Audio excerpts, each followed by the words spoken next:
respiratory system stuff today, I'm expecting. Wait, was I using the presentation when I was showing you that last on Tuesday? Or just do it straight out of the book? You're doing it on the book. Yeah, okay.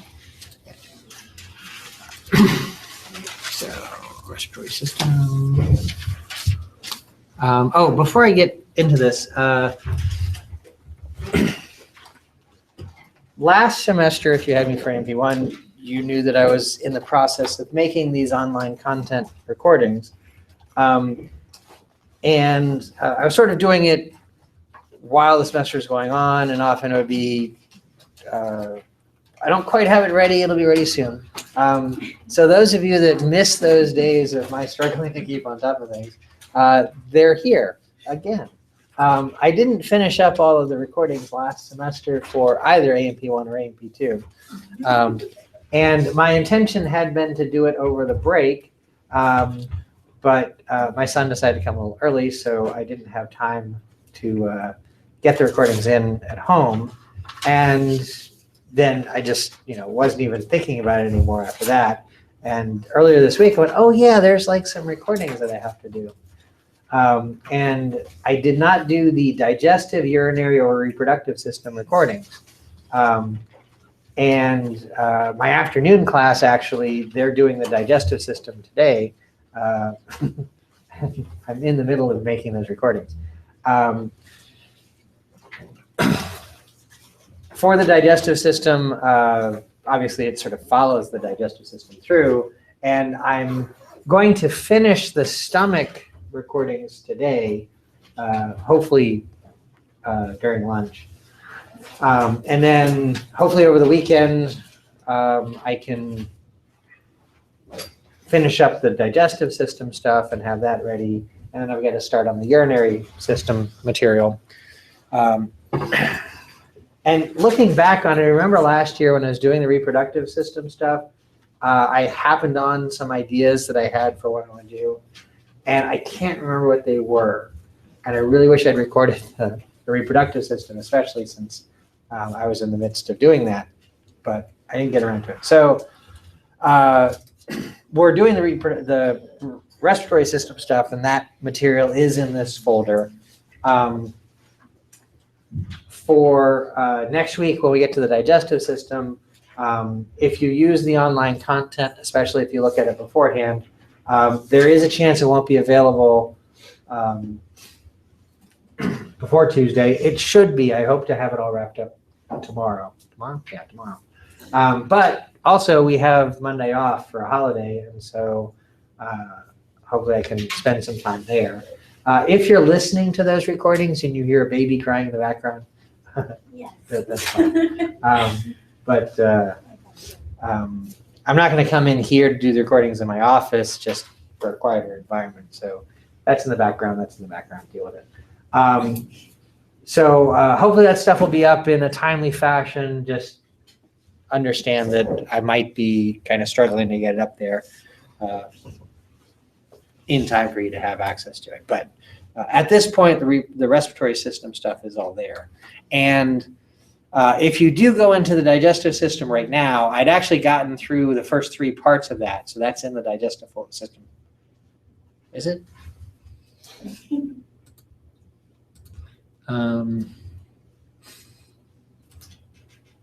Yeah, so there's at least that much of the digestive system stuff ready for you to look at if you want to do that ahead of time.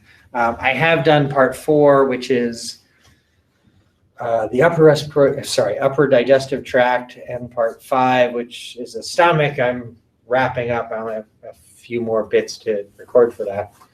And so I'll put that up when I have it. And then I've got to do the lower digestive system and the accessory organs and nutrition and metabolism. So I'll have all that stuff up, hopefully again by tomorrow. Monday might be my sort of pickup day for that. And then I'll get working on the urinary system. I also have to do the last couple of things for my MP1 stuff, but that doesn't concern you. So just to warn you that that stuff, this is not the complete material for the digestive system, and it'll be coming along later if you want to listen to that stuff, etc. Okay, so respiratory system.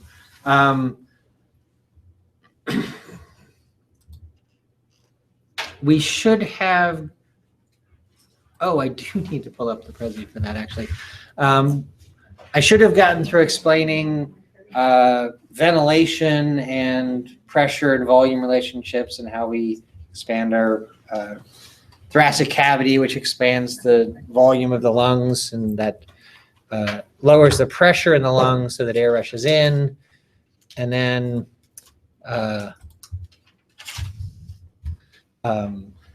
the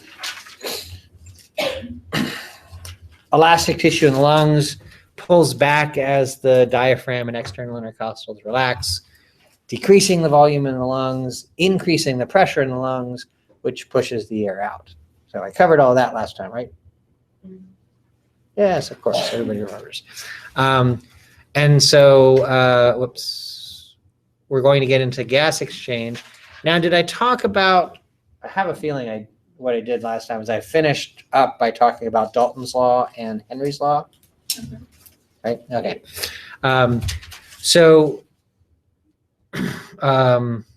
Wait. Yeah. So we want to go into what gas exchange is exactly.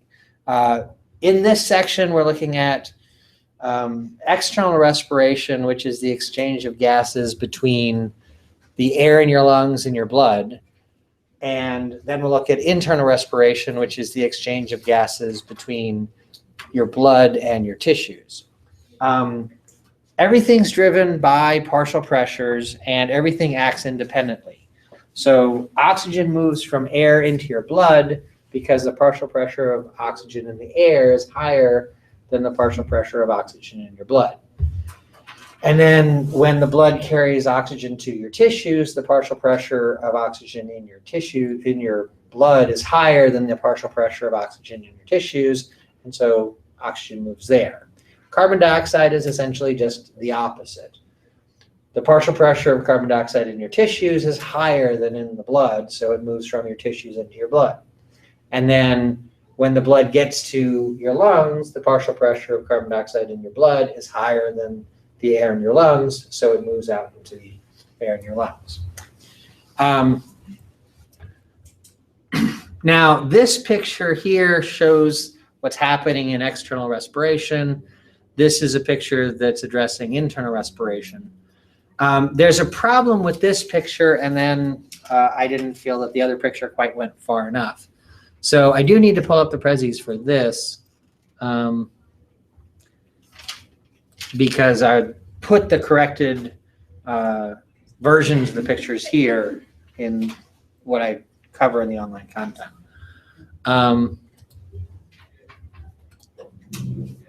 So we're looking at these two pictures. In the first one, the problem with the picture in the book, whoops, that's not the book, is this arrow right here is pointing the wrong direction. So I just,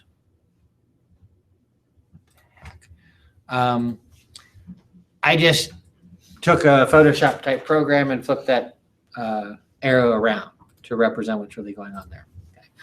So this is the corrected version of that picture.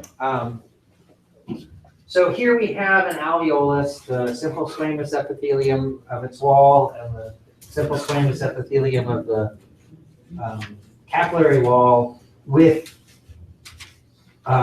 connective tissue between them, and I put air quotes around connective tissue because this is really just a collagen fiber mesh, the basement membrane of these two epithelium. This is a very, very thin membrane that the gases can move across easily. Gases can dissolve through lipids, as in cell membranes, as well as through water solutions just fine. They're such small molecules, they just pass through everything fine. So oxygen in the air in our alveoli has higher partial pressure than oxygen in the blood, so that pushes the oxygen into the blood. Now, oxygen can do two things. It can either dissolve directly in the plasma, which isn't very interesting, it's just oxygen floating around. That's about 1.5% of the oxygen in your system. Such a small percentage will basically ignore it. The other 98.5% goes into the red blood cell. And it does a bit more, which makes it a bit more interesting to talk about. And it does what we usually think of for oxygen, which is that it combines with hemoglobin. Now, hemoglobin is abbreviated HB, and you can see there that the abbreviation is HHB. The other H in that hemoglobin abbreviation stands for hydrogen, hydrogen ion, or a proton. We can call that protonated hemoglobin.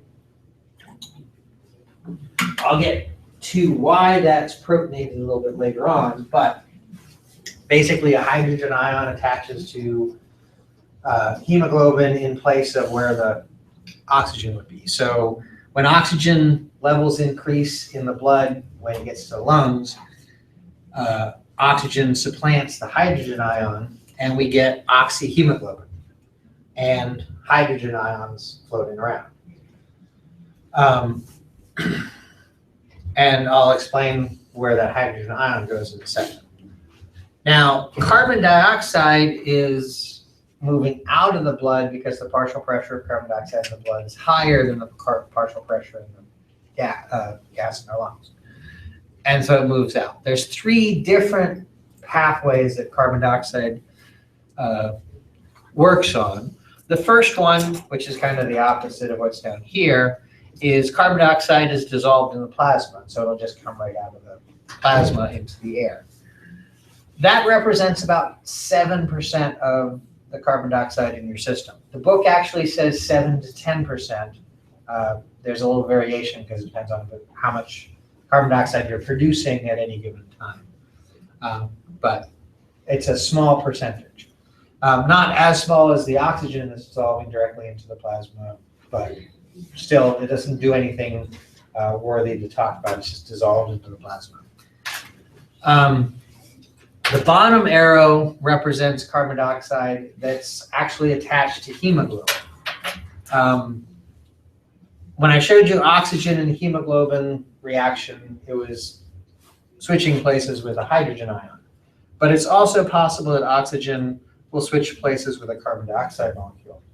It's just most of the hemoglobin is actually protonated, and only a little bit of it is the carbaminohemoglobin, which is carbon dioxide attached to it. But hemoglobin lets go of carbon dioxide, picks up oxygen, and the carbon dioxide leaves. That represents 20 to 23% of the carbon dioxide in your system. So the just straight dissolved in the plasma was 7 and 10%. The carbon dioxide is 20 to 23%. That adds up to 30% total. The other 70% of carbon dioxide, which is the majority, is tied up in this reaction here. Now, this reaction is something that we're going to see a little bit we're going to see repeating in this system and in the digestive system and in the urinary system. So it's another thing that ties these three systems together within this unit on environmental exchange. Carbon dioxide, when it combines with water, is carbonic acid, H2CO3.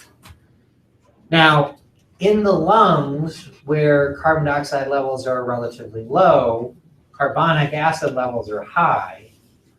And so carbonic acid is broken down by an enzyme called carbonic anhydrase. Now, the name of this enzyme is exactly telling you that it's taking a water molecule out of carbonic acid. Anhydrase, dehydrase, whatever, same basic process. So if you take an H2O out of H2CO3, what you have left over is CO2. And so the CO2 is released.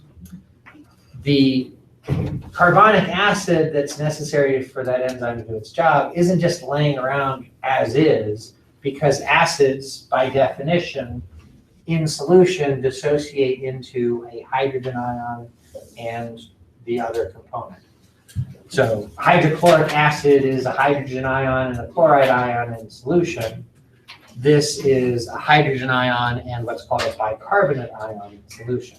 So H plus and HCO3 minus in solution will come together to be H2CO3 carbonic acid. Now that's in a state of equilibrium. The amount of carbonic acid and the amount of these ions sort of goes back and forth to be a stable system until the partial pressure of carbon dioxide is so low out here that that's going to start driving carbonic anhydrase to break down carbonic acid, and that will in turn mean that the hydrogen ion levels and bicarbonate ion levels go down. Now the hydrogen ion that we're talking about here is coming from what was released from hemoglobin. The bicarbonate ion is coming from the plasma. This picture doesn't depict it, but it is said as this in the text. When bicarbonate ion crosses a cell membrane, the way that it gets across is through a transport molecule that also moves chloride. And so in the book, they refer to the chloride shift, because when bicarbonate comes into the red blood cell to be available to make carbonic acid, chloride ions leave. Now, a little bit ago I said hydrogen and chloride is hydrochloric acid, just as an example of what an acid is in solution. We wouldn't say there's hydrochloric acid in this red blood cell, but there is chloride ions that leave when bicarbonate ions come in. And that's necessary for bicarbonate ions to move across. I'm making this point, which is not made in this picture, because that'll be very important when we get to the digestive system where this reaction takes place. The chloride ion plays an important part in how carbonic acid is used in the digestive system. Here, it's not really that important, and that's why it's left out of the picture.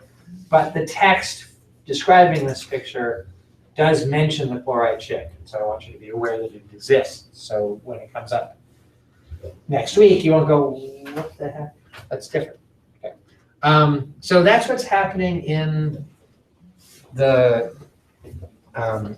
external respiration, the exchange of gases between the air in our alveoli and the blood. Oxygen moves from the air to the blood, down its partial pressure gradient.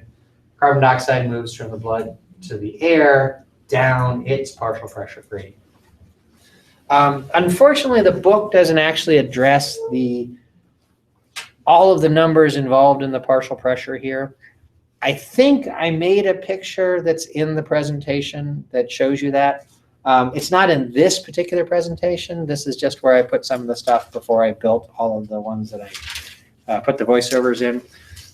So I'm not going to go to that picture because it's not in this presentation I have up. I have this presentation up because it doesn't have me talking, and I don't have to worry about muting stuff like that.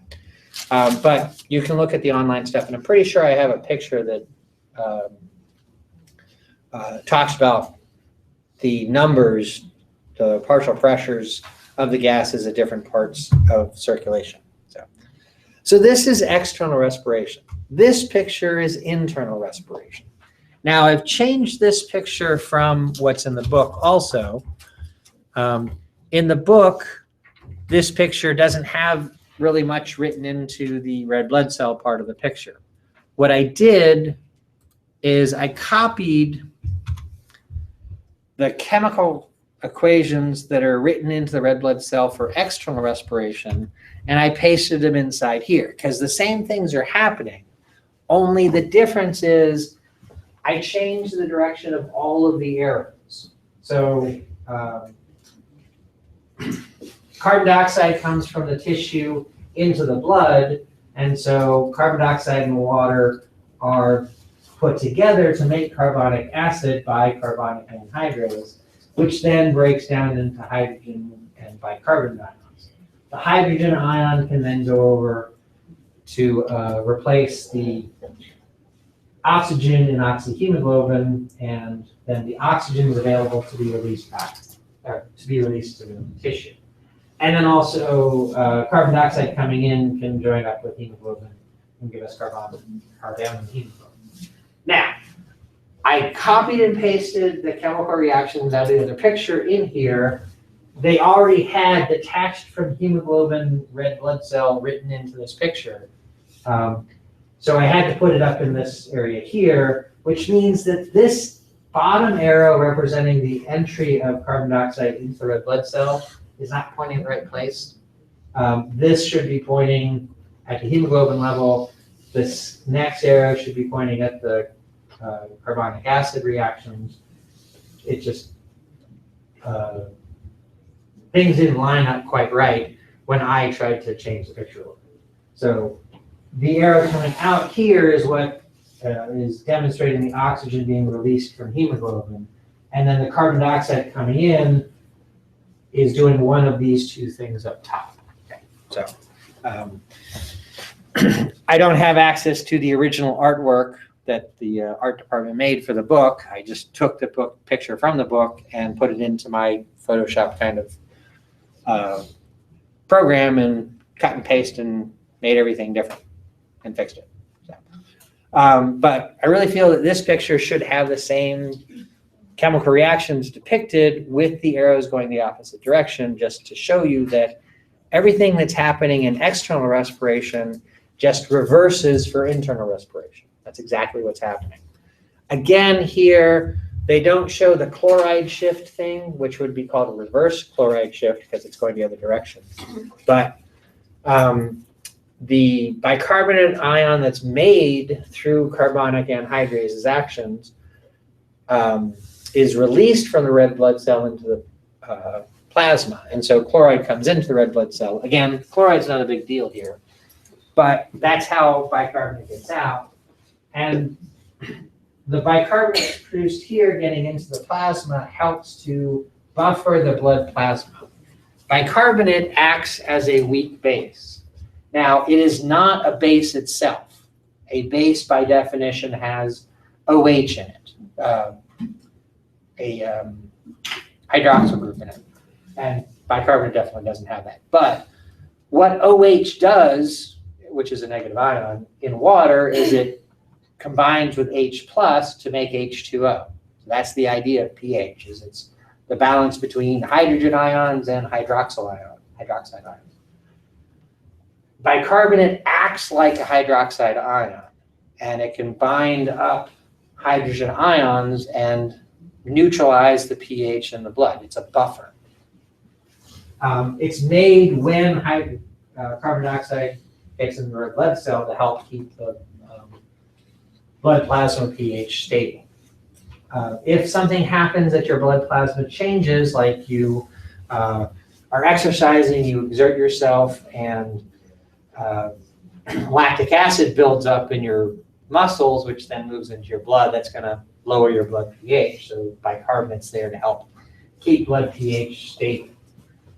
Within the red blood cell, because the hydrogen ions are being produced, again, because carbon dioxide is coming in, making carbonic acid, which dissociates into these ions, bicarbonate goes out to help buffer the blood pH, plasma pH. The hydrogen ions inside the red blood cell are going to make the pH in the red blood cell go down. pH is just the concentration of hydrogen ions. So more of them build up in the red blood cell, pH goes down. What buffers the pH inside the red blood cell is the hemoglobin molecule. So that protonated hemoglobin, HB, is just acting again as a weak base. It's not a base itself, but it sort of sucks up all the excess hydrogen ions to keep the internal pH of the red blood cell stable. Okay, that's what buffers do. Bicarbonate in the plasma, hemoglobin in its deoxygenated state acts as a buffer inside the red blood cell. Okay. So So I want to go into the presentation to address those two pictures since I have corrected versions of them from what's in the book. Just the arrow here for the oxygen hemoglobin reaction is backwards in the external respiration picture, and then the internal respiration picture I felt really requires all of the chemical reactions repeated in there with the arrows pointing the other direction. Which brings us to the end of the gas exchange stuff. The next thing to, move the mouse, to address is transport of gases.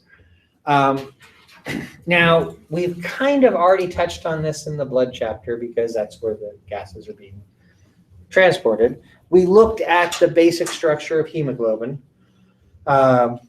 And if you want to remind yourself of what that is, go back to the blood chapter and it gives a bit more detail about it. What we're interested in considering here is the mechanics, if you will, of oxygen binding to hemoglobin. Maybe mechanics isn't the best word, but these three graphs show us the oxygen saturation curve for hemoglobin. When hemoglobin's in your blood, it binds to oxygen, and how much oxygen's bound to hemoglobin is directly related to the partial pressure of oxygen in the blood. So down on the x-axis, we have partial pressure. In the lungs, partial pressure is around 100, and in deoxygenated blood, it's around, in the tissues, it's around 40 millimeters of mercury, which means in deoxygenated blood, it's 40.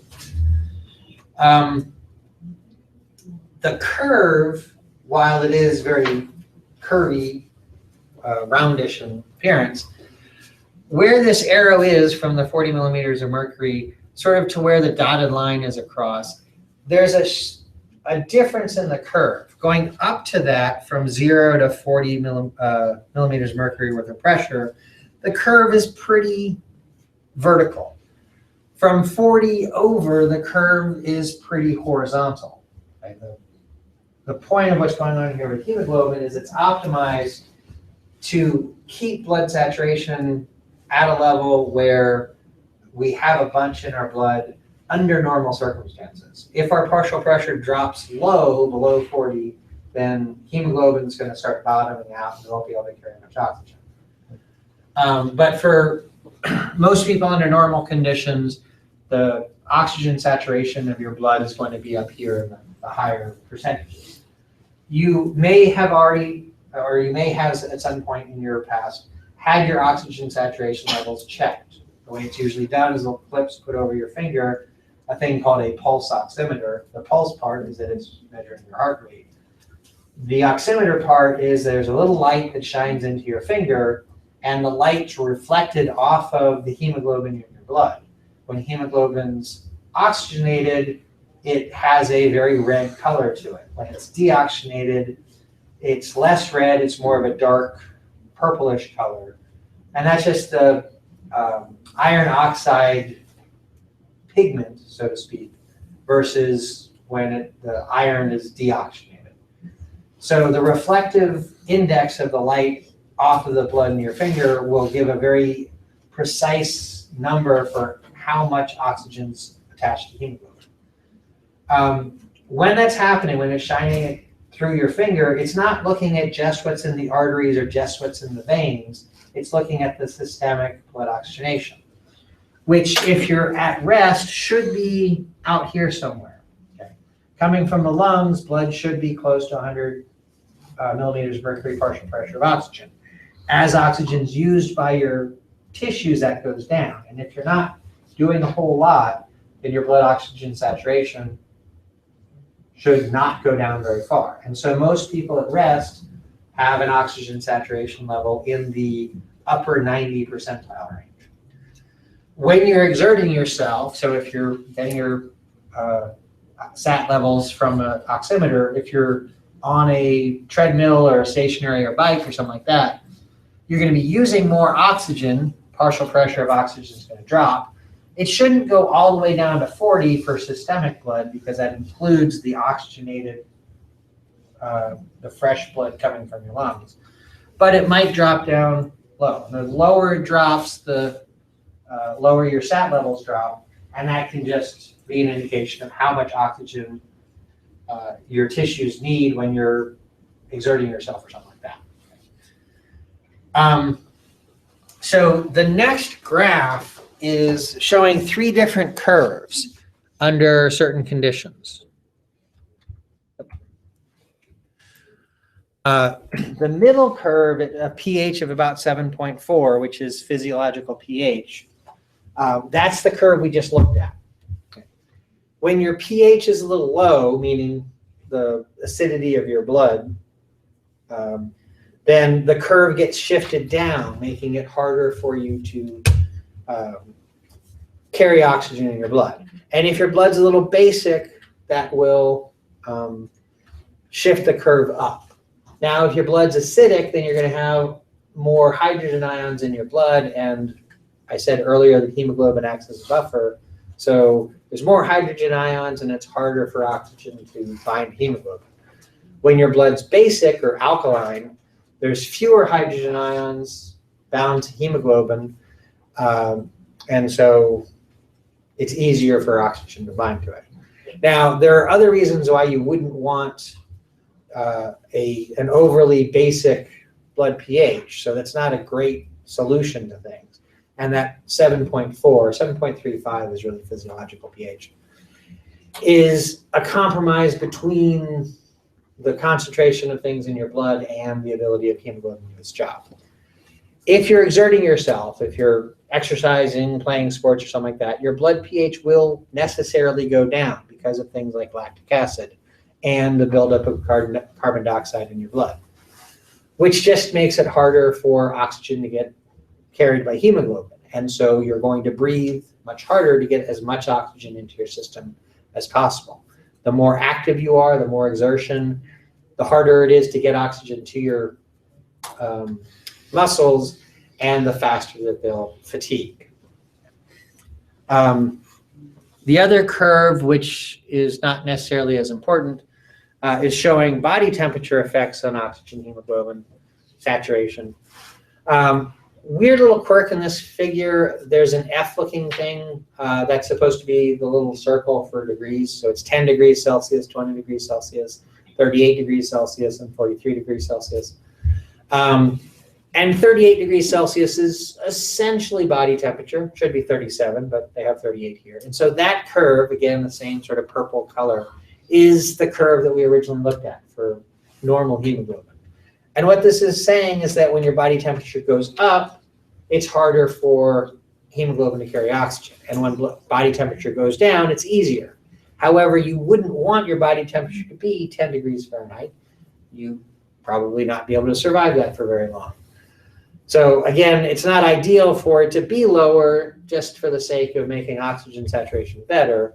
But when you are cold, then your hemoglobin can kind of help out to keep oxygen in your system by being better at binding to it. But on the other side, when you're exerting yourself, the production of ATP so that muscles can contract is going to necessarily generate more heat from your mitochondria, which is going to raise your body temperature, which is going to make it a little bit harder for hemoglobin to carry oxygen. And so you're going to breathe heavier to get more oxygen in, but the more you exert yourself, the faster your muscles are going to fatigue. So there's a little trade-off here that actually the things that require oxygen in your body also tend to make it harder for your blood to carry oxygen. So homeostasis increases breathing to get more oxygen into your system to try to compensate for that.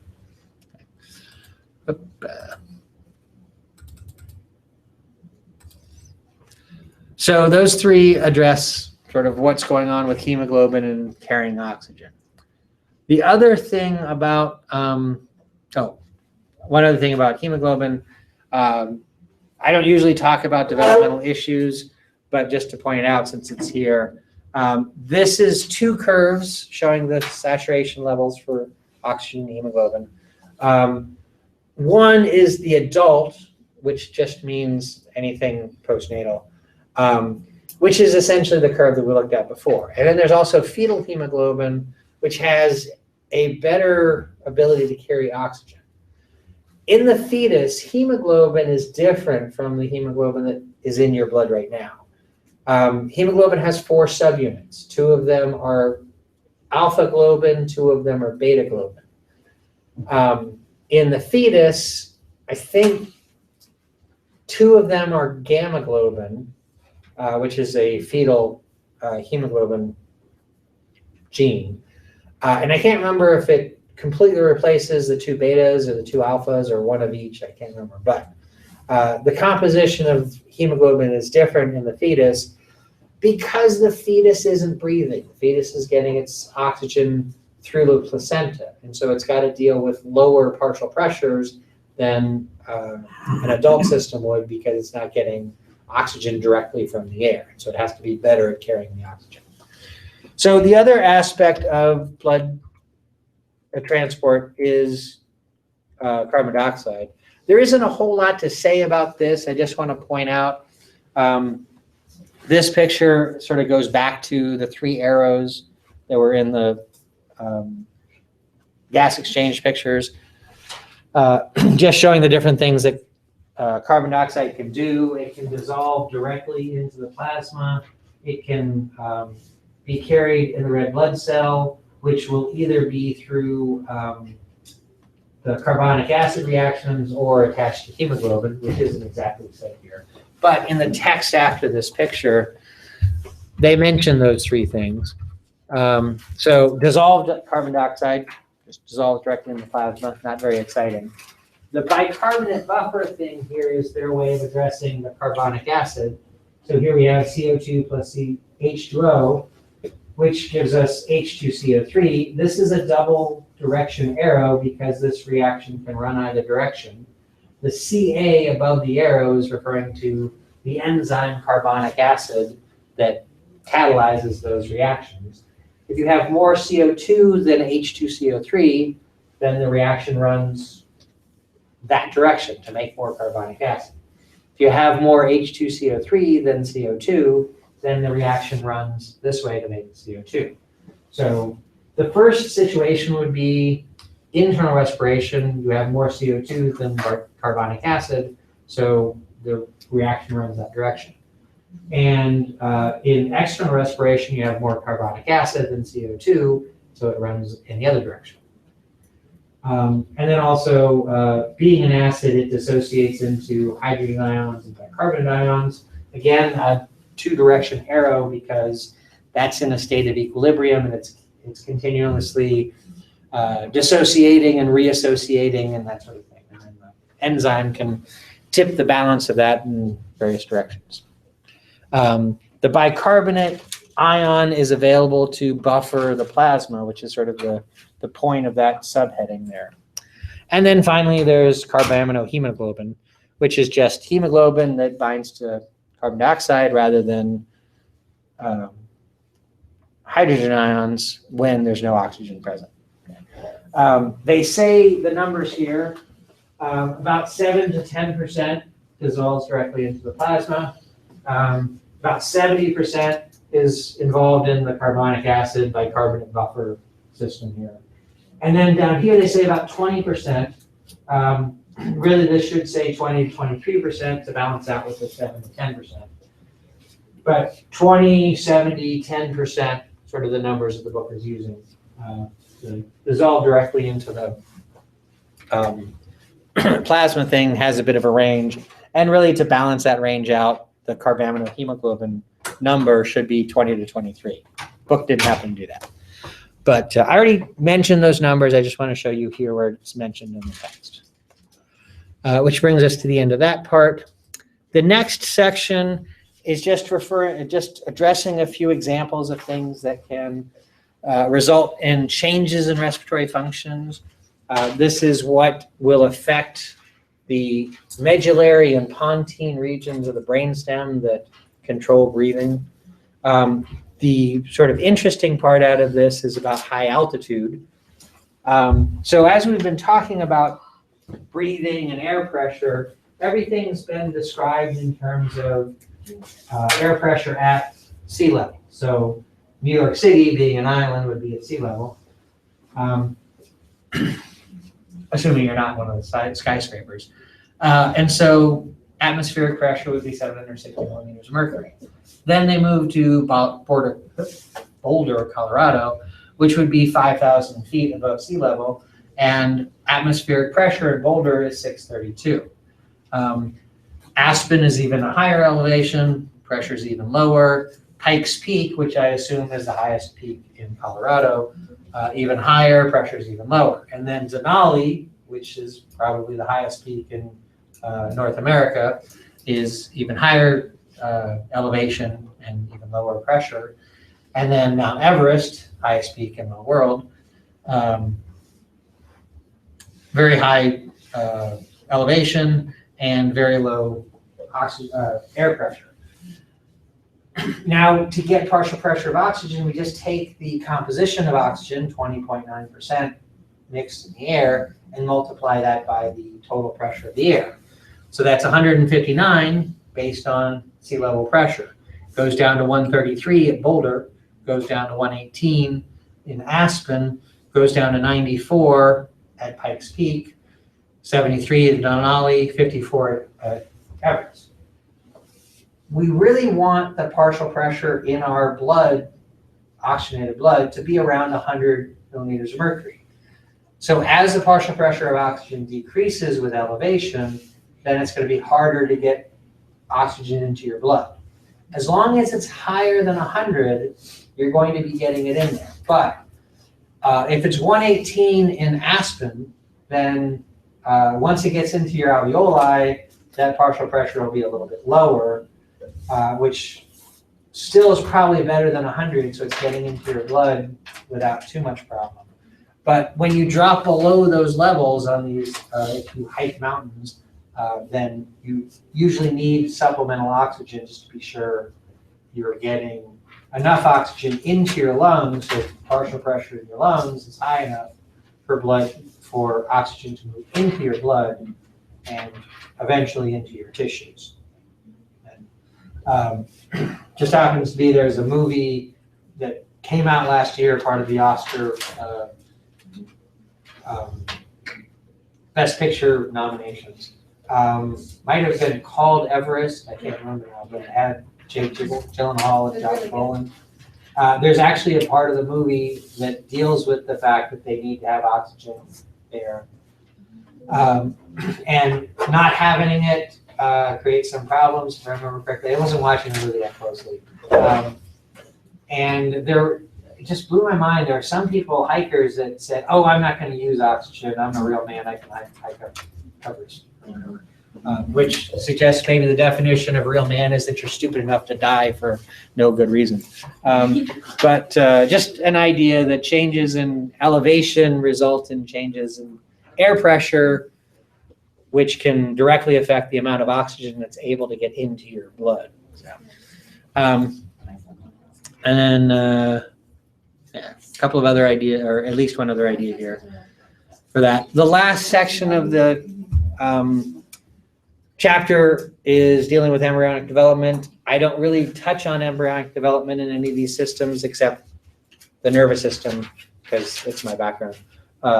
If you're interested, you can look at this, but outside of the part 1 and 2 questions, there won't be anything dealing with embryonic development of the system. So that wraps up the respiratory system. We have a good half hour left in class. I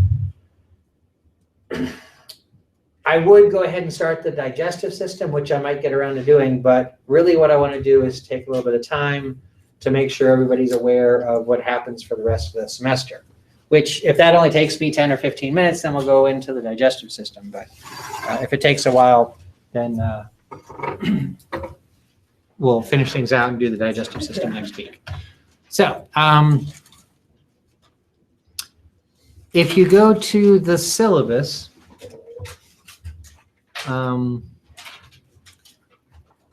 here. So I have two schedules here, one for the Monday group, one for the Wednesday group, but largely what I want to say, I'm just going to show you one of these. First off, since I'm looking at the Monday one, I just want to remind the Monday lab group that we do not have lab on Monday because the school will be closed for Patriots Day. And so our next lab will be on the 25th. That is the urinalysis lab. And for the Monday group on the 25th and the Wednesday group next Wednesday, if your habit is to stop by the restroom on your way to lab, please come to lab first because we're doing urinalysis. I will try to be in the lab a little early. What are we doing in that lab? It's in our stuff. Sorry? What are you doing in there? What do you think urinalysis is? Okay, so yes, I will try to be in the lab a little early. If you get up to the 5th floor and I'm not at the lab, come by my office, I'll be there. But I will have cups and instructions on what to do so that you have, oh, look, you can either do your own sample or you can work with somebody else's pee. So, anyways, so yes, before you come into lab on Wednesday next week or Monday the week after that, do not go to the restroom, come to lab first. Now, the last lab of the semester, so Monday the 9th for the Monday group and Wednesday the 4th for the Wednesday group, is listed as an optional dissection lab. We'll have finished up the lab material by the previous week, and I leave that last week open on purpose because I've had students who want to do dissections. My history, experiences, whatever, as a student in graduate school and a researcher after that, I feel a little averse to just randomly killing organisms for whatever purpose. So I actually didn't used to have any dissections in my class. Not so much that I'm like a PETA member or something like that. I think animal dissections are important, especially in discovering things in research. But I've killed a lot of animals in my life, and I feel really guilty about it. But I have had students in the past that appreciate that I have an anatomy class that does not require dissections. If they have their own ethical objections to dissections, they didn't have to do one for my class. But then I've had a lot of students over the years say they wish they had the opportunity to do a dissection. So what I ended up doing was scheduling in this optional dissection lab. If you are not interested in doing dissections, you do not have to do this. And in fact, part of the way that I want to present this to you is if you're really interested in doing a dissection, then you can do it. If you're like, hey, you know, maybe sure, why not, try it out, or nope, don't want to do it, I'd rather you didn't do it. I only want people that are really interested in doing dissections to come to this. What are you dissect though? It's going to be a fetal pig dissection. Fetal pig's about yay big. We'll be able to see a lot of things. We'll go through all of the organ systems that we can that have been covered in A&P 1 and 2, mostly 2, but I say 1 and 2 because we can try to get into the central nervous system if possible. Doing dissections in a class like this is not always terribly rewarding for most students because dissection is a skill. You really need to do several to get good at them or do one with a lot of concentration. And so mostly what I find in a class of, you know, say a lab of 16 students, 2 or 3 of those students might have a good experience with the dissection. 2 or 3 of them will have a horrible experience with it, and the rest will just be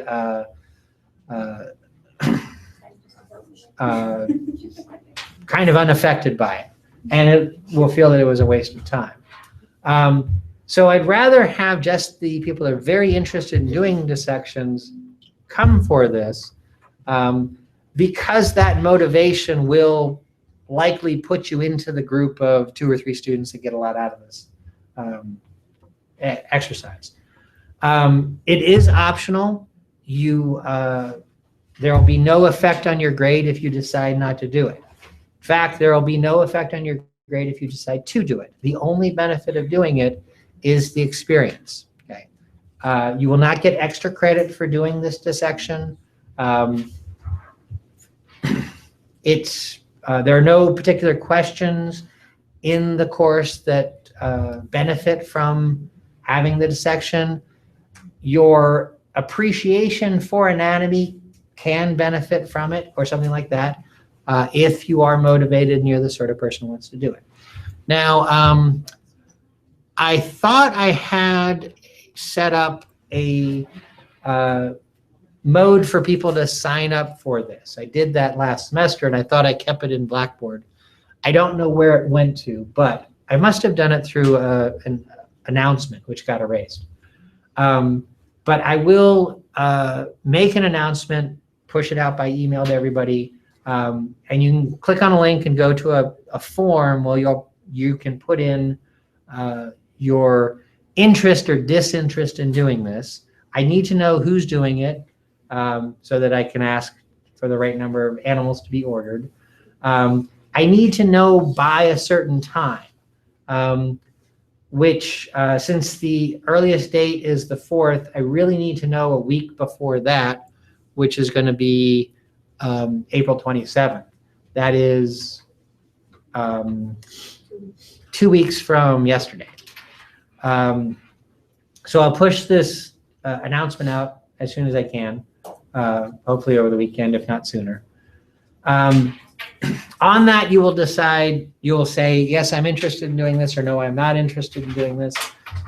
If you decide not to bother filling out the form, or you forget to fill out the form, or you don't check your email and see the link to the form, or you don't see the link in the assignment, the announcements page, if I never get anything from you, that will count as a no, I'm not interested. If on the 28th you come to me and say, oh, I meant to send that in to you, sorry, you're SOL. And if you don't know what SOL stands for, I'm sure it's on the internet somewhere.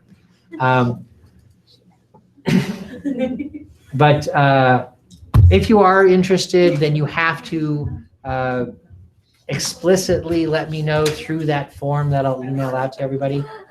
And it'll ask you if you are interested in doing it on the 4th or on, let's see, I guess it would be the 5th. So the 4th at 10:10, the 5th at 1 o'clock, the 9th at 10:10, or the 10th at 1 o'clock. So I have your class and I have Tuesday and Thursday afternoon classes this semester of A&P2. All of those sections will have the option to do this. I have set aside the last week in all of those labs to be this optional dissection. I will not actually do it all 4 times based on how many people are interested in doing it and finding the best fit for days that are available to people. I'll say, okay, we're doing it on this day and that day, or this day only, or whatever. So you'll have a chance to check off when you're willing to do that. Check off all of the options that fit for you. If you check off Monday because you're in the Monday lab, but you could also come on Wednesday or Thursday, please check all of those off. Don't assume that it will be done on the Monday that you have lab, because if the majority of people can do it on Wednesday or Thursday or Tuesday or whatever, I'll do it then. And if only one person says I can do it on Monday, but that's it, and everybody else can do it other days, I'll schedule it for the best representation of all the people that are interested in doing it. If you say you can only do it on a certain day and I don't want to do it on that day, I will try to contact you individually to be sure there isn't another day that you could also do it. But keep that in mind. If you decide not to do it, then on that last day of lab, you will not have to come in. We will finish the lab material on the 27th for the Wednesday group and the 2nd for the Monday group. So if you do not opt to do the optional dissection, that's the last day for lab for you. Lecture will continue through the 10th, unless I miraculously finish everything before then, but I doubt that it's going to happen this semester. So there is that. Then also notice at the end of both of these, it says finals week. Thursday the 12th is when we have our final exam period. During the final exam period, we take the second practical, in-class portion of the practical, which is why it says lab practical 2 there.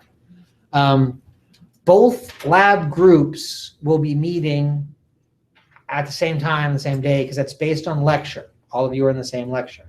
So, and it will be at 11 o'clock on that day. So our last lecture is the 10th at 11 o'clock. And then on the 12th at 11 o'clock, we'll have our final exam period, which is when we're going to do lab practical 2. Now, we'll be doing that in the lab room. We won't do it in this room because we need the space for the practical, but it'll be in there. Keep in mind that the attendance policy this semester has changed. So if you have missed more than 4 lectures and or labs since the first practical, you will not be allowed to take the second in-class portion of the practical. I had to enforce that policy for a couple of people across all my classes for the first practical. So I'm not above telling somebody you've missed too many classes, you can't come to that test, and therefore you'll get a 0 on that portion. You'll still be able to do the online part, but you won't get a grade for the in-class portion. Also notice, everybody notice that it says right here, all Blackboard work must be completed by May 12th at 11 o'clock, okay? When you come in to take that in-class portion of the practical, I'll be sitting up at the computer, I will shut off access to Blackboard. Anything that you have not completed by that time will count as a 0, okay? No exceptions. That is the absolute last chance to do any work. John, when can you finish work? Not just like that. Thank you. Just to be sure everybody's aware of that. Okay. Sorry to pick on you, John. You deserve it. Right now, when you look at your grades, let's say it tells you that you have a B. That is based only on the assignments that you have completed and I have graded. Anything that you have not completed at this point will count, or sorry, anything that you have not completed at that point will count as a 0. If I were to go in and tell the grade book to show you what your true grade is right now, all of the things you haven't done yet would be 0s and your grade would be really low. I don't do that during the normal semester because most of the time your grade will be an F and everybody will freak out. So the grade you see at this point that you have seen all along is artificial in that it's based only on the work that you've completed and that has been graded. A lot of students seem to be very confused when they see their grade in the grade book before the final and it says that they had a B and then they find out that they got a C at the end of the semester. That's because I then switch everything to counting and anything you didn't complete becomes a 0. Or there may be things that I hadn't finished grading when you last looked at your grade, and when I finish grading them, your grade goes down because you didn't do a very good job on them. I am currently dealing with a student still from last semester who is upset that she got a C in the class because she had a B to begin with, and she just doesn't understand that all of the assignments that you turned in on December 18th that she got 3 points on or worse brought her grade down to a C. Okay? Keep working on this stuff. What you see as your grade is only based on what's been completed and graded to that point. And if you're doing things at the last minute that I'm going to grade after 11 o'clock on the 12th, then your grade is going to change potentially drastically because of that. If you don't want to be surprised by that, get your work done early. Okay? I have a few graded assignments I have to get to, part 4s that have accumulated since I think a week and a half ago I was caught up. I will try to get to some of those over the weekend and try to get things up. I think I have like 5 or so for your class. So I'll get on that stuff. The more ahead of things you are, then the better you're going to be able to see what your grade actually is. The more things that you do at the very last minute, the more your grade's likely to change after that point, because I'll be doing the grading later, and pretty consistently, people that have put things off to the last minute do poorly on them because they're no longer in the sort of mode of thinking about stuff because we just did that in class at that point. So if you're putting things off, you're also kind of shooting yourself in the foot. So please get on top of things that you have been putting off for a while, or you're likely going to see a pretty bad grade at the end of things. Now, it says lab practical 2 for that finals week. That doesn't mean you don't have a final exam. That just means that that's the only thing we're doing in class that day. You do have a final exam.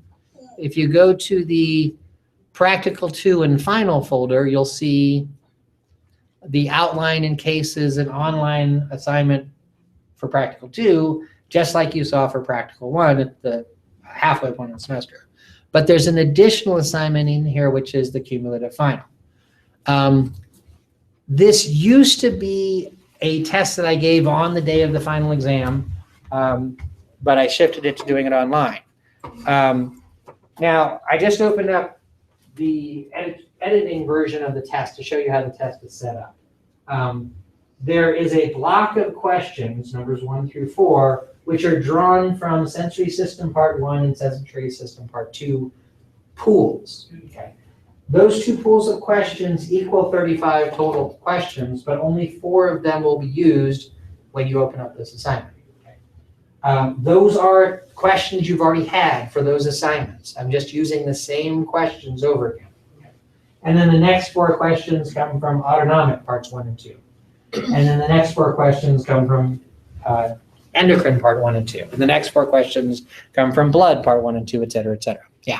Multiple choice. Right. So these are the part 1 and part 2 assignments that you've had all semester. Exact same questions, multiple choice. There are 50 of them total. It's just cumulative over the whole semester. You can just go back and look at those questions that you had when you first took those assignments, and when you go to do this, you'll get the exact same questions. Now, the answer choices will be randomized. A, B, C, and D always gets randomized. So don't just say, oh, that question about what type of muscle tissues in the heart is B, because it won't be B. Just remember the type of muscle tissue in the heart is cardiac, and that'll be the answer when you see it again. You can prepare for this by looking back at all those things, printing out the questions, you have them in front of you. When you sit down to do this, it'll be no big deal, and you'll get all of them right. When you go back to those assignments, if you have not completed enough attempts on, say, sensory system part 1 to see all of the questions, the pools range from maybe 20 to 40 questions total. And it varies from pool to pool, just how many I've written. If you've done a part 1 or part 2 assignment, say 6 to 8 times, you've probably seen all the questions in there. If you have not taken one of those assignments that many times, so like on sensory systems 1, you took it once, you got a 7, you took it again, you got a 9, that gave you the 8 that you need to go on to the next part. You've only seen some of the questions in those pools. If you want to see all the questions in the pools, go back into that assignment, do more assignments. Just keep in mind that that will also affect the grade there. Okay, so if you just open it up and print out the questions and then close it, you get a 0 on all those questions if you didn't put answers in. So put answers in, because that will count towards your grade. Okay, and you might need a little bit of time for that. If you're doing that and you do it, I guess 6 to 8 times, you'll probably see all the questions, but pay attention. If you stop seeing new questions, then you can assume that you've seen all of the pool. If you're going to go back and redo things, and you can redo part 3 assignments also, although they have nothing to do with the cumulative final. But if you want to raise your grade on anything, you can go back in and redo things. If you've already done a set of assignments, let's say you've already done Century Systems part 1 through 4, if you're going to go back in and redo work, do them in reverse order. Now you can't redo 4 again because that's a one-time assignment, but you can go back in and do part 3. When you open up part 3 to do it again, the link to part 4 will disappear. The work you did on part 4 doesn't disappear, just the link, because now that you've opened it up again, your grade might not be a 80%, and so you won't see that. I have to check off the new attempts for part 4's assignment to link to show up, provided that you do get all of the questions right and the grade goes up. After you've done part 3, then do part 2. The part 3 link will disappear, but you did part 3, so it's okay if it disappears. And then after you've done part 2, do part 1. Part 2 link will disappear, but that's okay because you've already done that. Now, as I go in, at least on a daily basis, to check off late assignments, then your links will probably show up unless you screw up and you bring your grade down below an 80%. But I would strongly suggest that you do, if you go back into assignments you've already done, do them in reverse order. It just keeps you from, if you went in and did part 1 first, you wouldn't be able to do part 2 because that link would disappear. Just throw things off. So do it in reverse order.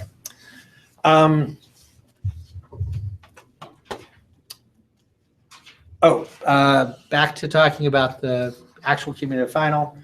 It is 50 multiple choice questions. They are questions from all of those previous assignments that you can see prior to and be prepared to complete the final. Now, being multiple choice questions, just like all the other multiple choice question assignments that you've had, there's a timer. The timer is based on 2 minutes per question. 50 questions, 100-minute timer.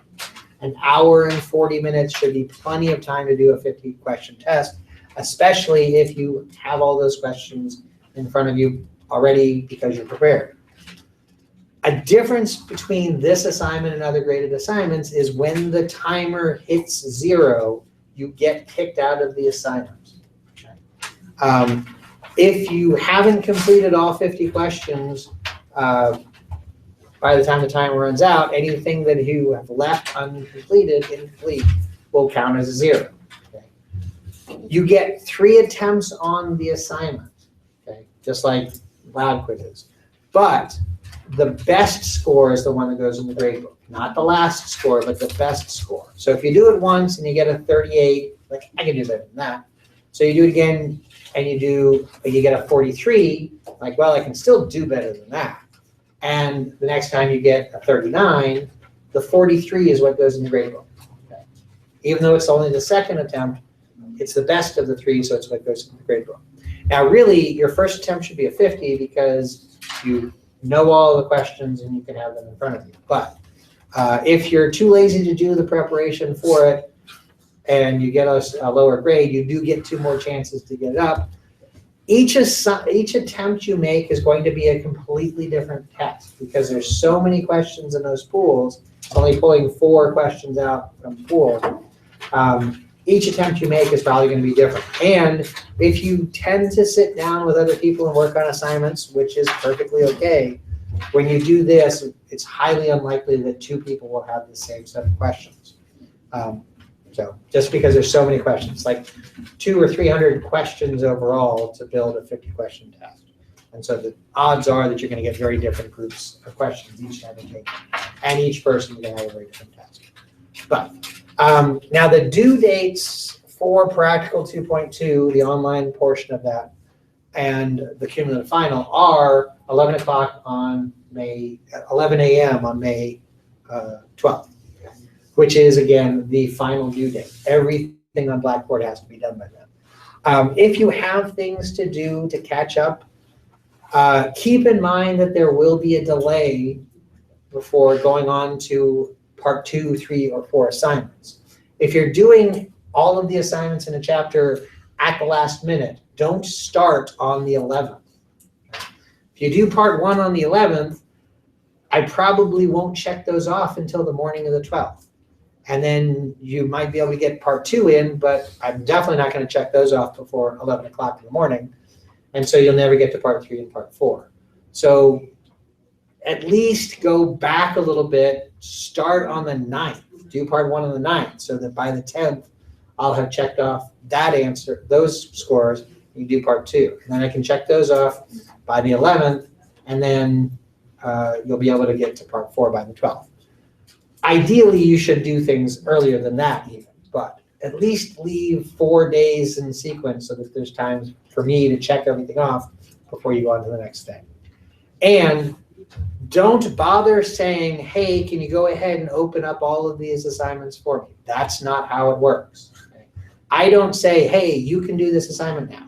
I check off the scores for the assignments you did before. And if the score is 80%, then you get to go on. That's how it works. I will not magically open things up for you. That's never going to happen, so don't ask for it.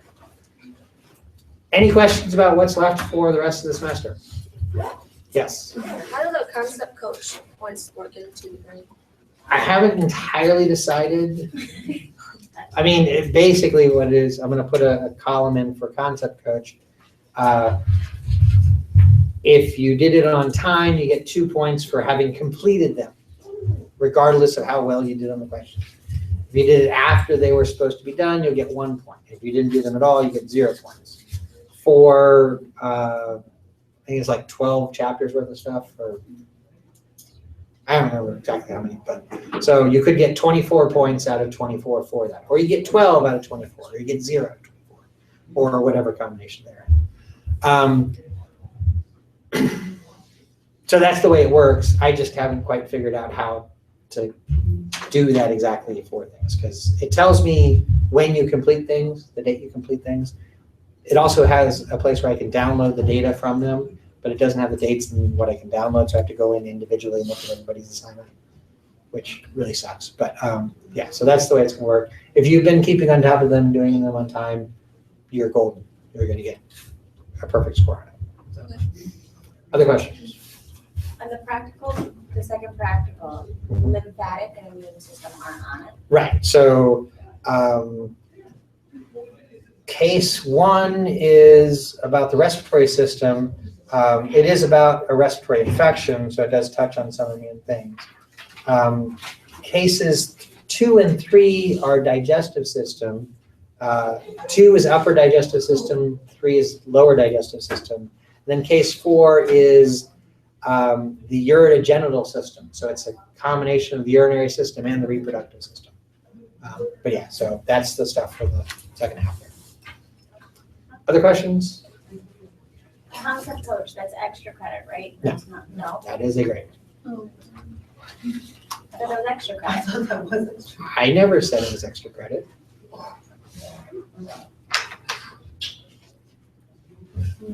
So if you haven't done them, go in and do them and at least get a point. If you just blow it off, you're going to get 0 points, and that's going to be worse for your grade. Well, yeah, because I thought you said there were extra credit at the beginning of the semester. I never said that. I said it was a pilot program that we're trying out, but you were going to get points for it. It was a grade. So, all right. Other questions? Okay, so obviously I'm not going to start the digestive system today, so we'll pick that up on Monday. One more question. Yeah, how do I know if I turned it in early or late? I assume that you can see the date that you turn things in.